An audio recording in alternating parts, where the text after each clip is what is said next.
Hi, everyone. This is my Wayfarers series about interviewing awesome, cool people that I know that I think can help us during these very strange and difficult times. And today I'm so excited because we've got Leah Komaiko here. I pronounced your last name correctly, right? Okay, good. I just wanted to make sure. I never say your last name, so of course. Me neither. I never do either.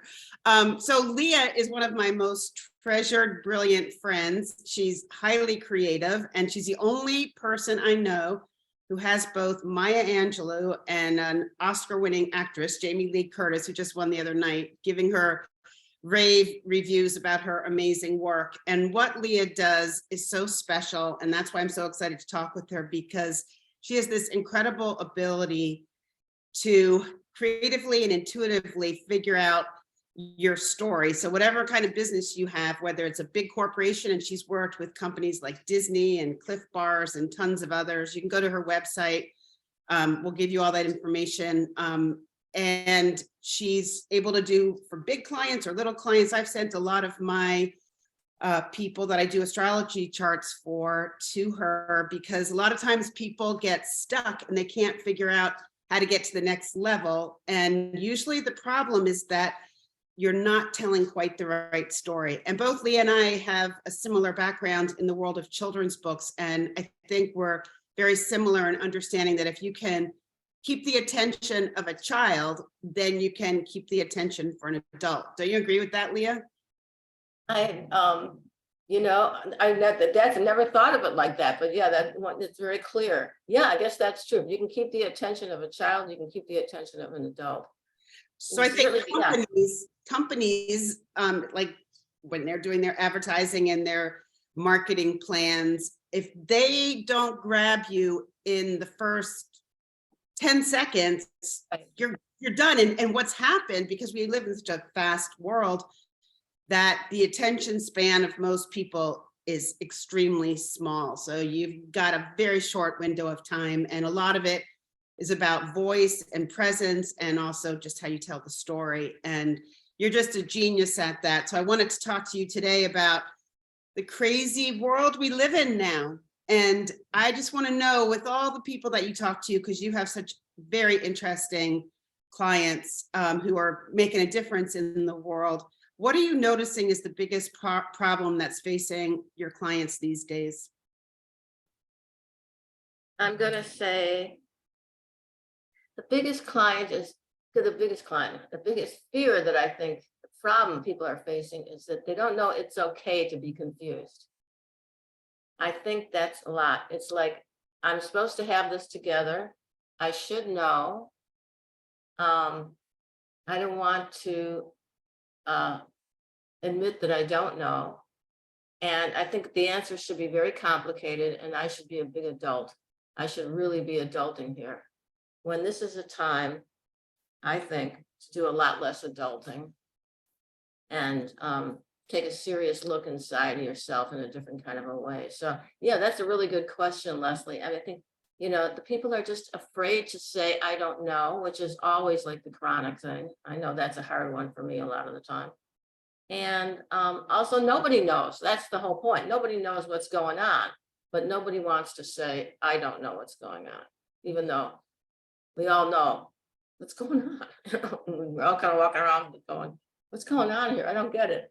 We're all very, very confused. But I do believe the reason I started this Wayfinder series is because I think that people like you and me and others that I've interviewed, I think we do have some answers for people. So just that little nugget that you gave someone is huge, because I think one of my mottos is stop thinking and let things happen, because I tend to be an overthinker, and I think a lot of us are. So I think if we can get back to our more intuitive self, then we'll probably make it through these very strange times in a much more graceful way, because this is a rough period in our history. And I often think about my parents, and I'm thinking, thank God they're not alive now. I don't think they'd be too happy with how much things have changed, just, even in the last 5-6 years.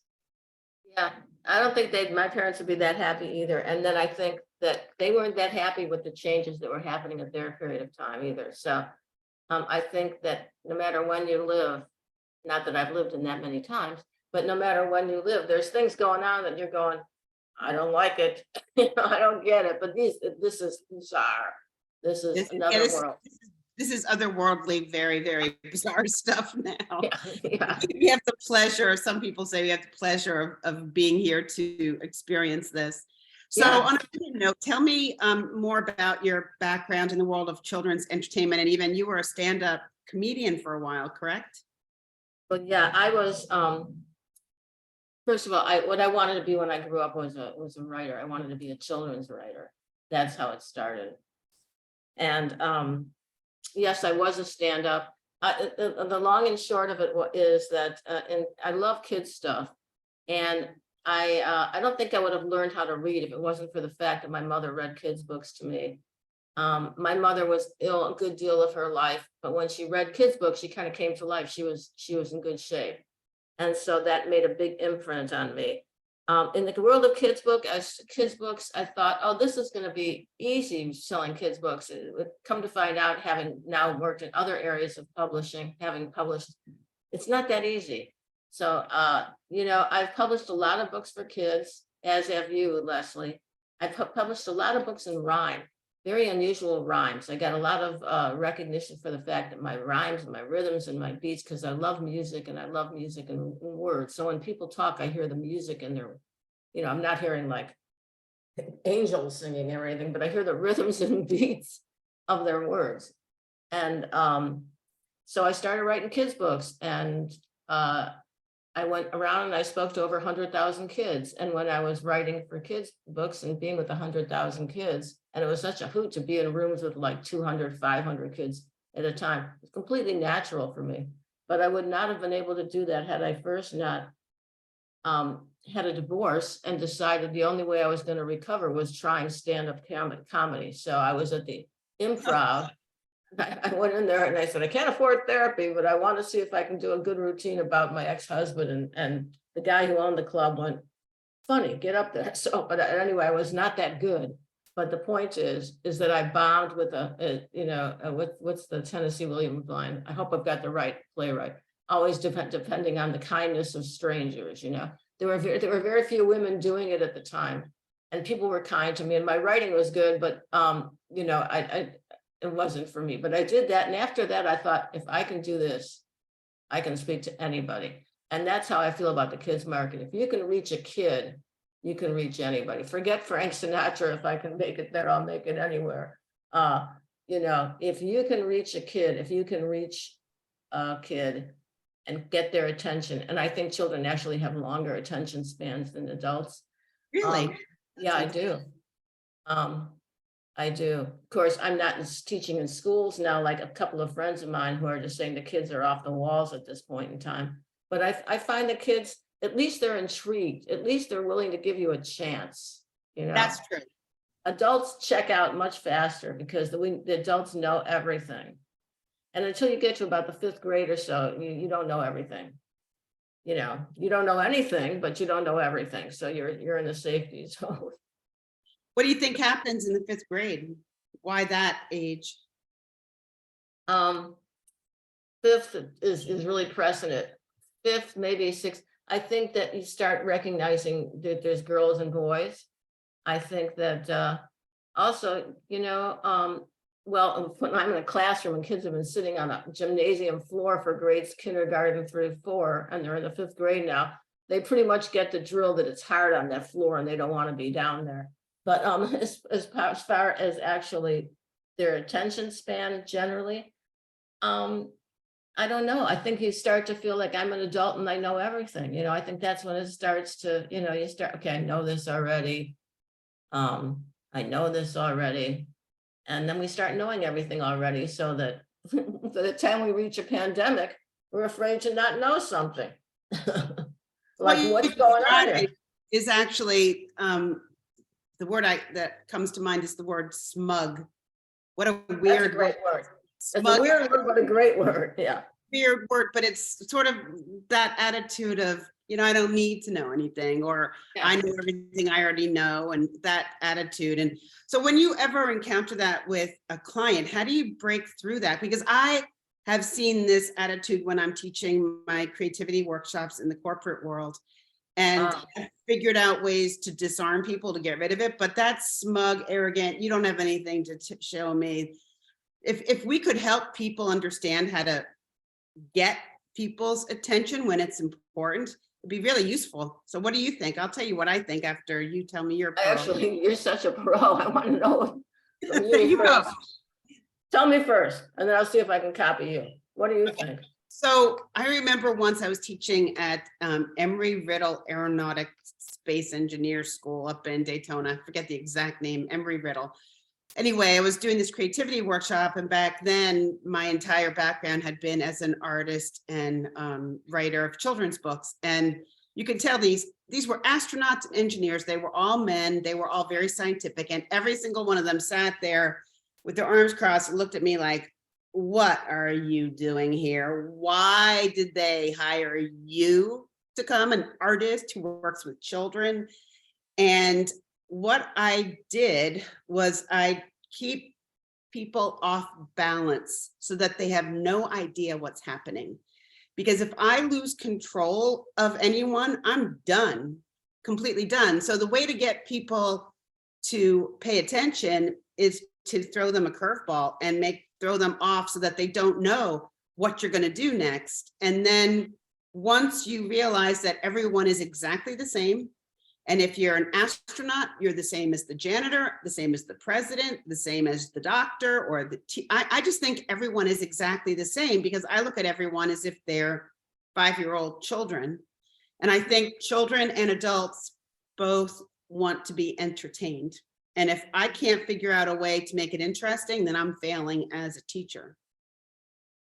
And I bet you don't fail ever. You know, what do I do to make it interesting? First of all, I try really hard to, well, first of all, when I'm dealing with the client one-on-one, pretty much people who are working with me are already knowing that they're coming, I'm coming with something that they're not used to. So if they're not willing to at least, you know, that's kind of like when you go into a movie, just for the next 2 hours, I want you to assume that everything that you see on the screen is actually real. If they're not willing to take a chance, you know, or to be a little bit offbeat, they're not going to want to work with me, because they're just not going to.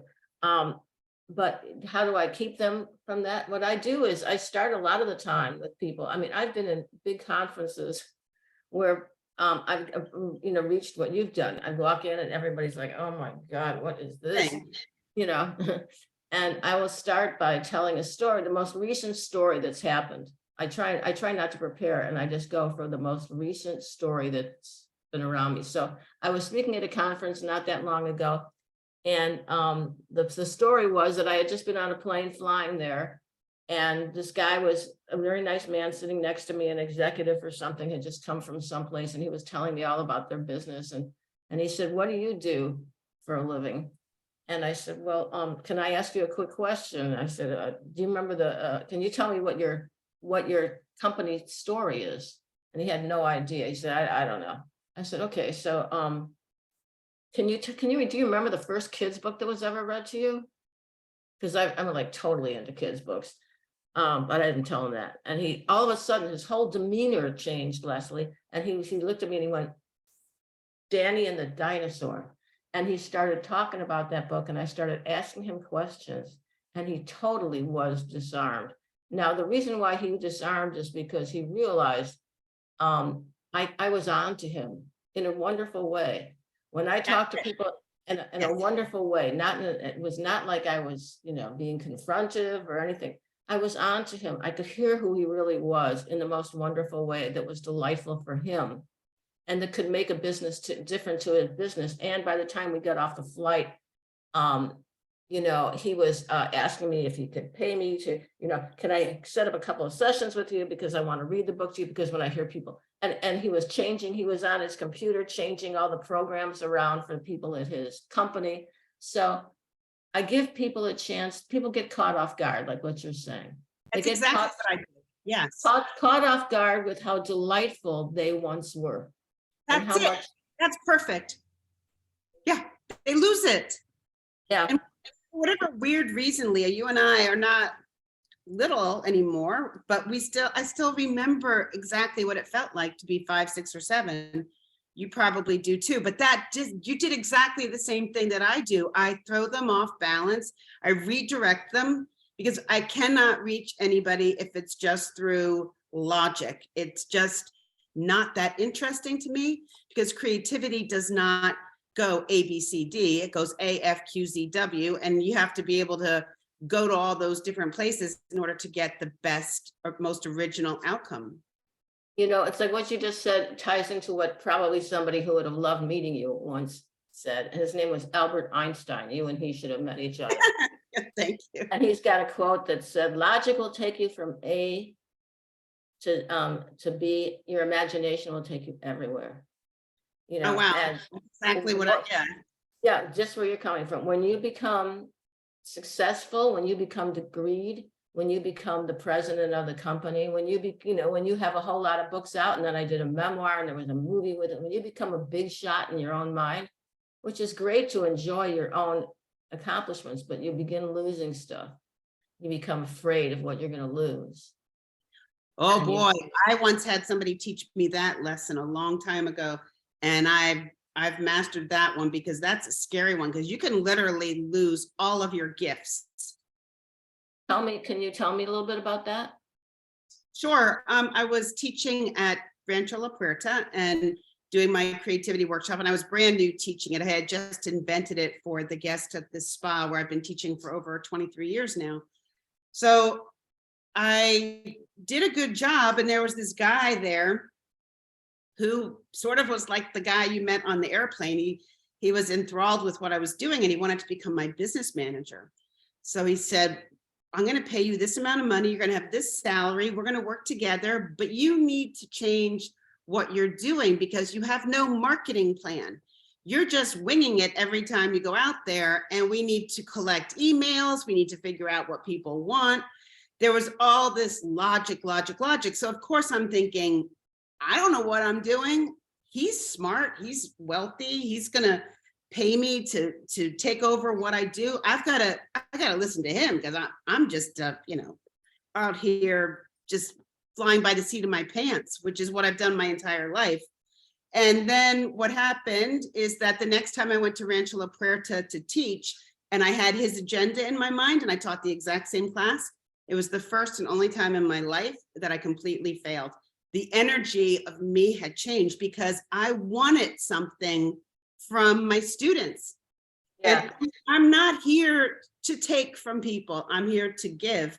And the intention, the material was the same, but the intention was totally different. So I had to call him up, and it was a really hard thing to do. And he was furious. I said, I can't work with you. I said, I'm going to lose my gifts because I can't do it the way you want me to. And he thought I was crazy, and he never spoke to me again. So it was painful. And there's many times in my life where I've had to learn that lesson, but I always catch it pretty quickly. And one of the most dangerous things is to let money interfere with your wisdom. And that can get you into a lot of trouble. And that can get a company into a lot of trouble too. A whole lot of trouble. A whole lot of trouble. They're so busy figuring out the marketing plan or the way to make money that they have to. The bigger you get, the less spontaneous you can be. But that's what's so important about the work you do, that if you can't have that core story and that magic around whatever it is, I don't even care if you're selling, toilets. It's like there's something that's got to be special about what you do that you bring to that industry. And that's what I think you're so good at framing things up. Like you put scaffolding around concepts and ideas like nobody's business. I think you're totally magical and like a magician with how you do it. But I think that's why I wanted to interview you, because I just think your brain, it's similar to mine in a way, but you have this very specific type of business that's perfect for any kind of company that's looking for a way to get to the next place. Because everyone gets stuck. I mean, I've called you when I've been stuck. Like I can't figure out how to get to the next level. And I think you're so incredibly good at that. And as a culture, as a country, as a human on this earth, we're also going through a whole nother level of having to shift. Oh, Okay. absolutely. But we don't have any drivers ed instructors to help us shift unless we talk to people like you or me, because I think we actually do have useful insights. Even though we've never been down this path, we still have to figure it out. And I think those of us who are doing this very creative or intuitive work, I think we're very important to the world right now. And I'm not saying that in an egotistical way. I just think we'll be lost if we don't have the creative people leading. Yeah. Yeah, and it's very, I mean, my work is it's creative, it's intuitive, but it's very strategic. I mean, you don't go in like you do or I do. You don't work with people that they're a lot of staff or no staff, but a lot of money or a lot of heart behind what they're doing and not go in with some strategy. I mean, and the kind of companies that I've worked with and that you've worked with, I understand a lot about business. I was a marketing director. I've done a bunch of things, as have you. But what I really understand is the big problem is that most adults are showing up at work as, with a suit and a tie or whatever, if they actually have to go into work. And they've totally shrouded that little area where the genius comes from. And I say that with hesitancy because, I mean, it's like, it sounds kind of like that whenever somebody says, am I covering my genius? It's like, don't worry about it. You can't cover your genius. The question is, do you choose to use it? Do you want to play with it? You're not going to cover it. It's just, it's already shrouded enough, but it's just when people get heard for who they are, it's like, gosh, Leslie, you of all people, when you read someone's chart, and as you've read remember when I first met you and you read my chart, I thought, oh my God, I live in California. I've had my chart done. This is like nothing I've ever seen. When you listen to people at a level that they've not been heard at before, they will open up, as we all will, when you're being heard and when you're not. I love listening to people. And I don't I don't have a lot of, it's not like I go in there thinking, okay, let me tell you this, and then let me apply this, and I'll go in and scale your company for you, or I don't do any of that stuff. I mean, people come to me over and over again because they find themselves intuitively finding the ways to do it. It doesn't mean that they stop having a strategy, but they just feel heard. When we're heard, we thrive. Yeah, and it's hard to find people who actually listen. It's hard to find people who listen, and it's hard to listen myself sometimes. It's hard to, I only listen because I have kind of like, some people have that expression. It breaks my heart that people don't see what, blank, that they should, like in my dentist, that they should be brushing their teeth every day. And you see something that most people don't see, and it's real in your own heart. You don't have any evidence for it unless you're a dentist, in the outside world, but you just know in your heart, Leslie, that nobody sees things in the way that you do. Doesn't make you, God. Well, you are your little God, but it doesn't make you, the king. It just means that you've got your gift, and you know what it is, and you love it, and you don't throw it away. And most of us do. And so when people get reconnected to it on any little level, they get a taste of it. When they get a taste of Leslie, they don't want to let go. Why? Because you hear differently, and you see differently, and you assess differently, and you care differently.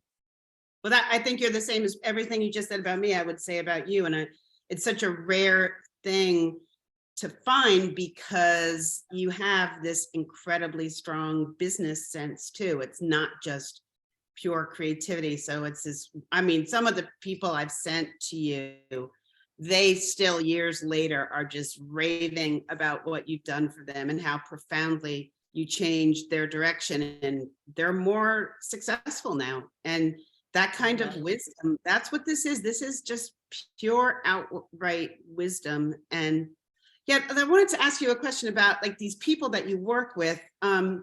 Has there been a company recently where something happened that was shocking to them or to you, or where you did something to totally change the trajectory of where the company was going. Like, just, can you tell me a story about something that's been shocking? Well, it's always shocking when people to do what I tell them to do. Do as I say, and I'll be shocked. No, you know, That's what I got it. it's I don't know if I'd say it's shocking, but okay, I'll say mostly recently, because I've been engaged very deeply with a particular company that sold for $2 billion, 3 to be exact. And lovely people, they've been around for a while, very well-known brand. And when we started talking about, I asked them this question about, we were talking about kids' books, and she started talking to me about James and the Giant Peach, which is a classic kids' book. And Love that book. yeah, and I pretty much will know most of the books, or I'll fake it, but I certainly knew James and the Giant Peach. And anyway, when somebody starts talking to me about their kids' book, as the founder of this billion-dollar company did, I by nature, because for whatever freak thing is in my brain, I go back, I can hear them like they're 7 years old, however old they were when they read that book. And I can start asking questions, and they can start changing the direction. So they're working on this project, and they had already hired in 3 different people to work with them, and they couldn't get straight what the messaging was, what the direction was, what the story was. And so we started talking about James and the Giant Peach. And I really didn't have to ask too much before she was like leading the conversation. She goes, remember that part with this and that? But she realized how much influence that messaging had on her, and how it had lodged in her brain and in her body, and how it had stuck with her. And she changed the whole direction of the project. And everything it's That is shocking. So because of the memory of the importance of that book. Because of the memory and the permission, again, it goes back to what we were talking about at the beginning, when you asked that great question. Permission to say, I don't know. Permission to say, okay, I'll back off for a minute. It's scary. It's the hardest 3 words I think any adult ever says. It's scary. But she was like, when you're tired enough, when you put out enough money, when you've brought in people and paid them hundreds and hundreds of thousands of dollars, and somebody comes in and asks you a question, you're like thrilled, so you have to be willing. But that was one thing that happened. People have just, I'm working with someone now who's a small company, not everybody I know is like, huge company, but people that are just getting started, authors, people, somebody came to me, and she had published a book, and she said, she had published a couple of books, and she said to me, I'm stuck because I really want to write a book, and I work with very, very few authors, but she said, I just want to regurgitate something from the other 3. And I said to her, well, if you're going to regurgitate, turn your head that way, because I don't want to hear it. I don't want to hear it. It's like, regurgitate. I mean, I just, that word is so, but also it's like, if that's all you got, don't do a book. If you just get, it's like nobody needs your words so much that they want to hear it again and again in a different version. It's just, it's so we started talking, and it took her a long time to come around to being willing to let go of the idea that she already knew everything that she needed to know. Not because she's a bad person, but that's just where we come from. So that I work with wonderful companies. I work with, this beautiful woman who you sent to me, who I haven't talked to for a while, but Mary, and she's got this amazing consulting company, and now she's like a head coach consultant. Her company goes in and does things with Bloomberg and this one and that one. But it was like she thought, again, when we started talking about her kids' book, the whole thing, who she was, who she is, the foundation of what can make a message, what can make a story, what we can make everything work, came out. I mean, I work with people now who are like a guy now who's very, very successful, and we worked on his kid's book, and he really wanted to change, and it scared the heck out of him, for a while. But now he calls me up and says, can we talk about this or whatever? So it's Great. Well, it's always frightening when you go to that deep, deep well of inner truth and wisdom, because it's dealing with everything below the neck. Yeah, It's not, exactly. And it's not therapy, and it's all it is it's like, now, unless, somebody has a horrible memory that they were reading this book and a piano fell at their head at the same time, they're not going to have like or their mother was beating them. I haven't had anybody like that. I had people who've had some sad scenarios, but the point is, it's very scary, but actually it's scary because it's so simple and it's so fun. I say to people, and it's not like I'm having fun every moment of my life, but I said, what if business was supposed to be fun from the beginning? What if the joke is, it's just, I talk to people about over adulting a lot, uh, and I'm certainly old enough. I'm probably the oldest adult on the block, me and Methuselah. I'm certainly old enough to know that adulting is what you're supposed to be doing. But, um, really?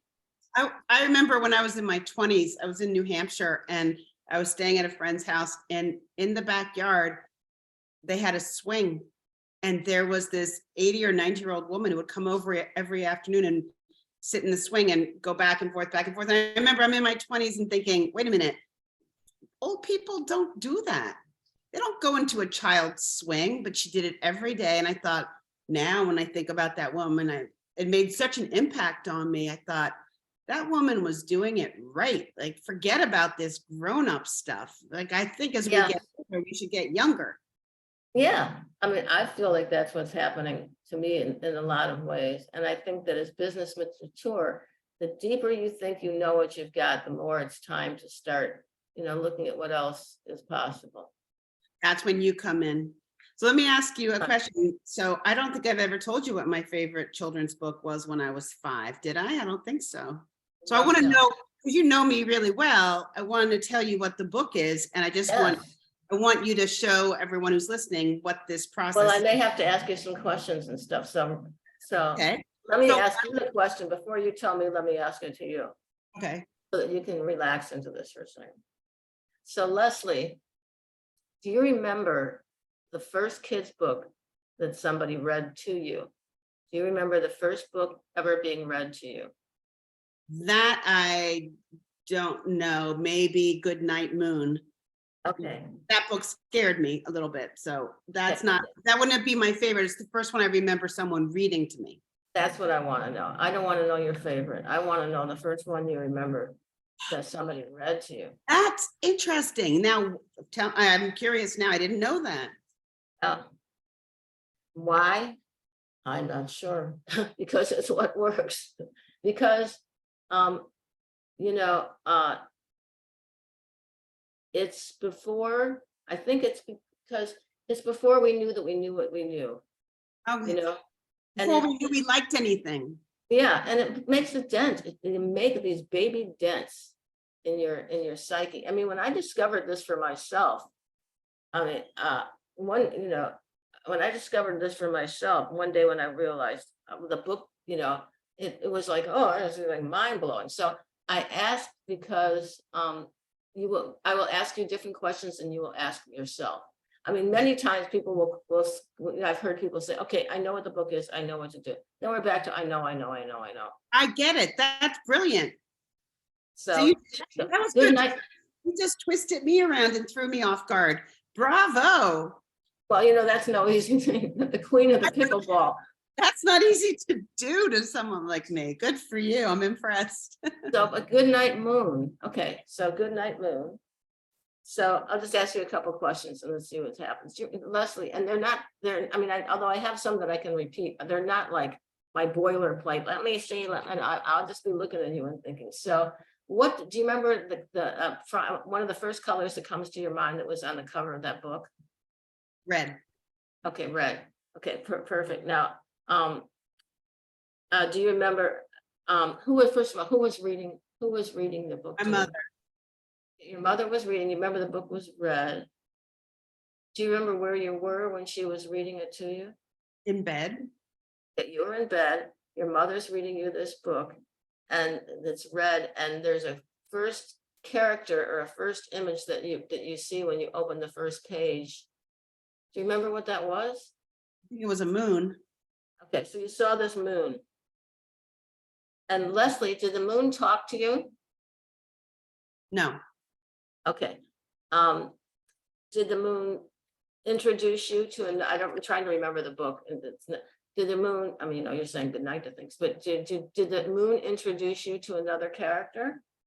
yeah, the scary rabbit in the not in the wheel. That's an interesting slip. I said wheelchair when I meant to say rocking chair. So there was I a got a rabbit. little spooked out by the rabbit that's in the corner. Everything else was inanimate. Good night, lamp, good night, chair, good night, whatever. And then all of a sudden, good night, rabbit in the rocking chair. I Yeah. don't really remember the book, to tell you the truth, but I No. remember the rabbit in the chair. Remember because the rabbit kind of threw you off base. The rabbit was kind of scary. Yeah, I'm not sure. I know my younger sister was totally freaked out by the rabbit, so it could be that I picked up on that. Okay, well, I want to say that something happened. Let's just, if we were going into this deeper, and we will, and believe me, we will. We talk more about the book and stuff. We will come to see how that book influenced all of your life. Never mind the fact that you're into astrology. Oh my God, I didn't make that connection. See how brilliant you are? Like, talk about master of the obvious. Yeah, it's about a freaking moon.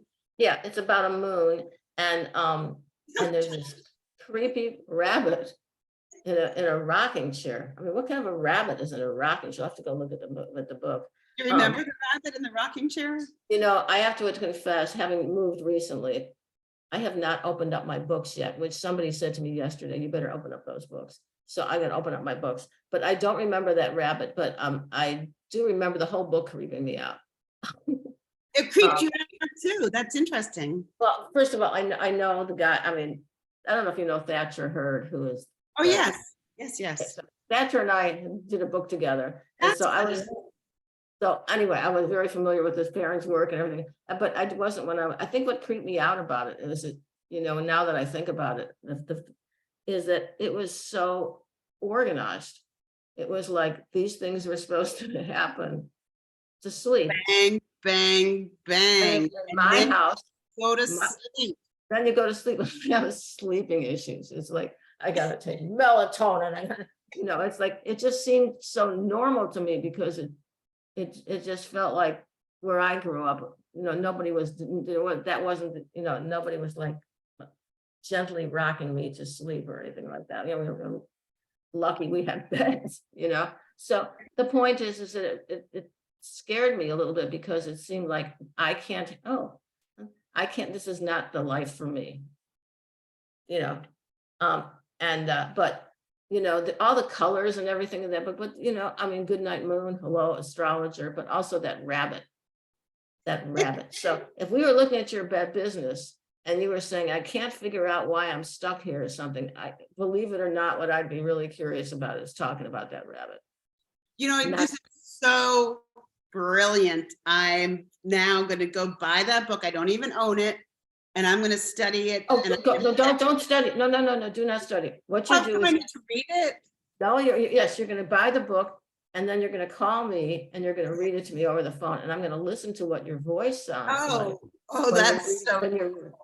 When you're reading This is the book. why I am so excited to introduce you to my people who are listening to this, because think about the gift of problem solving with Leah. Get out of your freaking head and let the world surprise you. That's where brilliance is. Yeah, beautiful.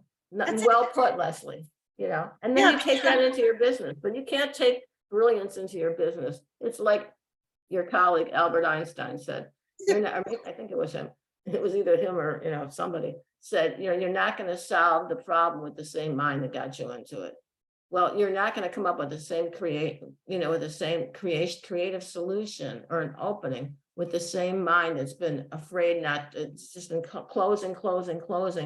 Not because you're a bad person. It's just, that's what happens, There's life, there's aging, there's worlds, you become really well known. you become famous, you become rich, you become president of the company, you know, you get fired or whatever is happening. You get taken out of who you most simply are. And I think who we most simply are, you know, and I think about it, makes me weep for myself. And I think about my own thing and how easy it is to slip for them and become something, you know, who, Something that you're not. yeah, and then spend years trying to become the something that I'm not, because I think that's what I'm supposed to be. And then, you know, then not being, if, you know, I've talked to some people who it's like, you know, what you've shown me is mind blowing. It's made me feel very happy. And I just don't have the courage to take that into my work at this point. It's like, great, leave it alone, but at least you know where to go in your head if you want, or you call me, you know, whatever. Right. But yeah, you know, because it's fun for me. Well, it's just such a genius way to get to the solution in the quickest way possible. As you said, people could, like, I tell this to people all the time when they hire me. I said, you may think I'm expensive for 1 hour, but I'm actually saving you thousands and thousands and thousands of dollars, because what I can do in 1 hour, you cannot do in therapy, or what you do. It is invaluable because, as you said, you've worked with companies that have spent hundreds of thousands of dollars and they couldn't get to where you can get them in a shorter amount of time, and with your own quirky, original methods to uncover basically the treasures. That's what you do. And we talked about this once, how I'm obsessed with finding things, that I've always been on the lookout for treasures. And even here in my house, you can see I was going to say they're all behind you. I'm like, I've got treasures that I find. So it's something that my brain needs to do. And I realized for you, you're a treasure hunter too, but you find the treasures inside of people. And that's like such a rare gift. And it's not the easiest thing to explain to people, but I know when I tell people, look, you got to call Leah, this is exactly what you need, they'll trust me. But I would imagine most people have to take a little bit of a leap of faith. Well, I think people have to take a little bit of a leap of faith for anything, but I spent a lot of time on my messaging, figuring it out and getting some, you know, successful business people and to help me. I mean, to give me quotes and stuff, but I'll tell you, I don't talk to people. I don't lead in my material with my message. My message is not, you need to have a kid's book. My message is you have a unique message that most likely is shrouded with who you think you're supposed to be, you know? And my message is, you can make it simpler, you can make it easier. And more important, you can make it the message you're here to tell them, you know? It's the message that, you know, you don't want to go through your whole life, although, you know, lots and lots of people do, and then realize I built a business, but it wasn't really the business I wanted to build, or it wasn't really the idea I had. I've seen people, I've had this, I published a book and it wasn't really the book that I wanted to publish, you know, it was changed around a lot. So it's real easy to do, but really it's for people that need to figure out what their story is, what their message is, why their business isn't working. And then, you know, to find a voice, of your business. You know, one of the things you had talked to me about earlier, which I thought was really, really astute, is, you know, you were saying something about the fact that, I'm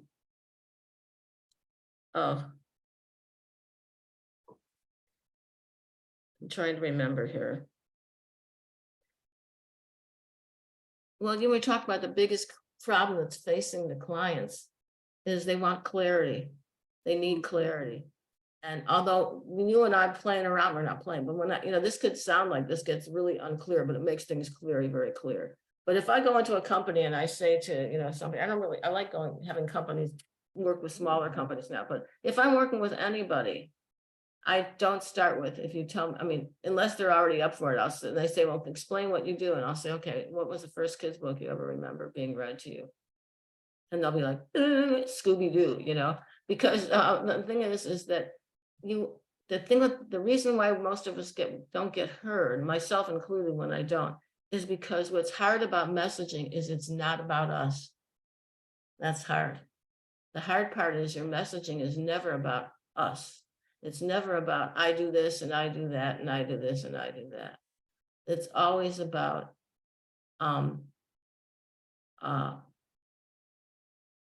you, what you need, what you want, what will work for you. Right. And that's the hardest thing, because we don't know that. It's like the people, we think, well, if I just, these are my credentials and I went to this school and et cetera, that, and first, in some way, some arenas that could be very interesting, but really all we care about is what's in it for me. How hard is it going to be? How much is it going to cost? And how long will it take? That's what we want to know. What's wrong with me? Why can't I know I've got this great idea in me and I can't get it out.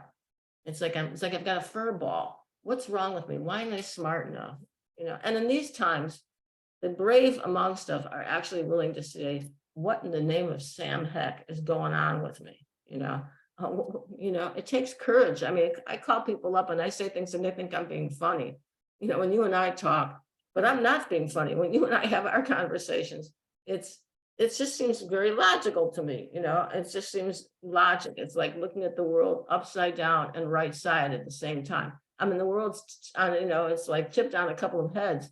But to me, being alive now is like, what a luxury, and not having to be 6, I'm so glad I'll just say that to my 6-year-old listeners, of which I'm sure I have none.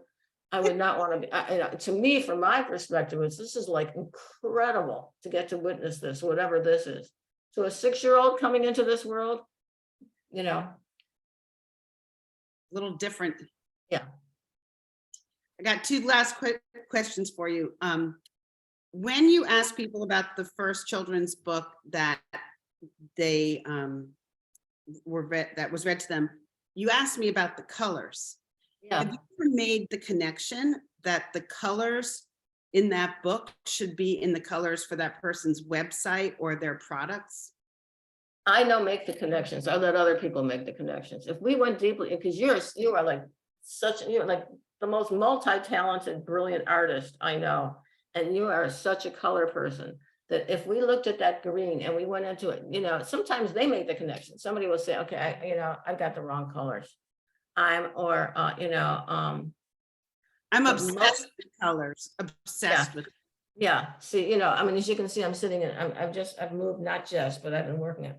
There's actually a lovely painting behind me too high up. But the point is, as you can see, I don't collect a lot of stuff around me, at least in my office. And I'm not, it's like I have to call friends who are really gifted with things to go, do I put a purple pillow there? Or do I, I don't, I'm not an artist in that way. Right. But people start making all sorts of decisions. I mean, I have a guy who is like, that I've worked with, who is like one of the top speakers, this, that, and the next thing, all these kind of things. And he realized that he was a different kind of leader altogether than he had been promoting himself for years and getting paid a lot of money for. And that was a scary thing for him. And, but it landed up working out really well, But you find out who you are really, and then you live the life you want to live. I can't say live the life, your best life. I don't know what anybody's best life is, but, Right, you do what you want to do. You realize, what's the point? Yeah, even if the whole thing blows up, and we have another storm here in Ohio, and mud comes in and circles me, and a giant vulture that I had in my driveway the other day circles down and goes, although they only like dead people. At least I was having some fun first. At least I was got the opportunity, the privilege of using my own voice. Vultures are super cool because their faces, their heads, if you ever look at pictures of a vulture close up, they are designed to eat flesh, and they look like they're designed for that. Like, it's the design of them is perfect for their job. I'm so glad, because when you have one right on your driveway, as I did, and it's like there was 4 of them sitting up on the electrical wire, and it was almost like I was and there was a squirrel down there that was dead, and it was like I was in a grocery store and I could hear clean up on aisle 4, like they're all waiting up there, they're just waiting to grab this thing, It was scary, and I'm a small person, and this vulture was like the size of, Minnesota. So you felt like a little Yorkshire Terrier there. You were about to be scooped. I felt like one of your pups. I felt a little like, this is not looking so good for me right now. Until I was told, as a friend of mine said, don't worry, you have nothing to worry about unless you're dead. I said, okay, perfect. Well, that's a funny story. I want to ask you, do you have any favorite words? Like a couple of words that you just like the way they sound, that you just think they're just that fantastic words? I think one of the words that comes to me that I think is a fantastic word is disarming. I love that word. That's good. That's a great word to describe what you do, disarming, because that's brilliant. I like, because, and it's what you do. It's like, because I had to look it up a few times, and so in some definitions it doesn't sound that good, like it's ugh, and in some definitions it sounds but to be, that's a favorite word of mine. And I think let me think about it. I think a word that I use all the time is, well, I always say howdy, because I'm an old country girl, a Western girl from Chicago, so that's what. But I don't know, what are your favorite words? That's a great question. Some word. Well, I know I have more fun telling you words I don't like. Do you want to hear? Yeah, tell me what you don't like. Tell me what you don't like. I hate these words. Okay. Puberty. What is it? Puberty. Puberty. Yeah. I didn't like it at the time either. I don't like the word produce. When I was a kid, I was like, produce. Why don't they just call it fruits and vegetables? Produce. I can't stand that word. And the other word I can't stand is pocketbook. What does pocketbook even mean? Well, like your handbag, your pocketbook. Oh, pocketbook. Oh yeah, pocketbook. Oh yeah. Yeah, those are three I really dislike. Pocketbook. I think my mother, or maybe my grandmother, or maybe both of them used to say, I have to go get my pocketbook. Oh, my grandmother said things like, "It's in the front vestibule." Like vestibule. Vestibule. Do you know what that is? That sounds like something Southern or something. What is it? I know the word. From upstate New York. No, it's your front hallway is your vestibule. Oh, your vestibule. Yeah. I just think I could do a whole thing just playing with words with you, because I think words are so interesting. But that word disarming is so cool, because I didn't finish the story I was telling you about Embry-Riddle Aeronautic University. Oh yeah, please finish this. With all those astronauts and engineers, at the end, the one guy who looked at me with pure evil, like this body, like I can't believe I have to sit through this. At the end, he came up to me and he said, "I have to compliment you." He said, "I have no idea what you just did, but that was actually really good. And I walked in here hating you." Like, that was pretty nice. Exactly. That's the highest compliment. I walked in here thinking you were a total moron, and that I wish you were a vestibule, but it was good. It was, and I've done it enough that I have confidence, but in the beginning, it's scary to just utterly be yourself. It's much easier to play a role, to be an actor or an actress and do what someone else tells you to do. It's very, very hard to be your authentic self. We don't have that many examples of people doing that. So that's we all talk about it. We all talk about it. I'm just, people, when they say, "What should I do?" and everybody says, "Well, just be authentic." Like, that's the easiest thing in the world to do. I don't even know. So easy. That word. It's not so easy. That's a word that I don't like that much. I'm sure there's lots of words, and we should get on the phone one day and just talk about in our spare time. Hey, Leslie, you got 3 minutes? Okay, let's talk about words we don't like. We could have so much fun, because one thing I want to end with, and then I got to go, is that people who are in their 20s and 30s, they do not like the word moist. They hate it. Isn't that fascinating? Yeah, I'm not crazy about the word either.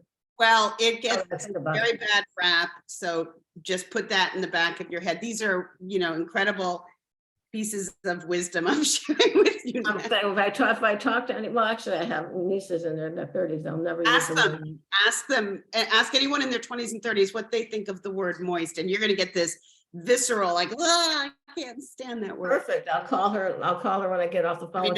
Hey, I know you got to get work and you got jobs and stuff, but what do you think of the word moist? And I'll go, yeah. Leave us alone. No, you're going to get a reaction. You're going to get a reaction because people have. Oh, I know another word I don't like: gubernatorial. Oh yeah, just come out and say what it is. The governor, the gov, gubernatorial, it sounds like a booger, doesn't it? I have a gubernatorial coming out of my nose. I don't know.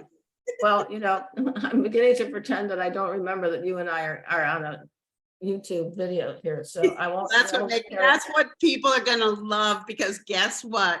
This was not rehearsed. You're just utterly being yourself. As We're just having fun. We're just having.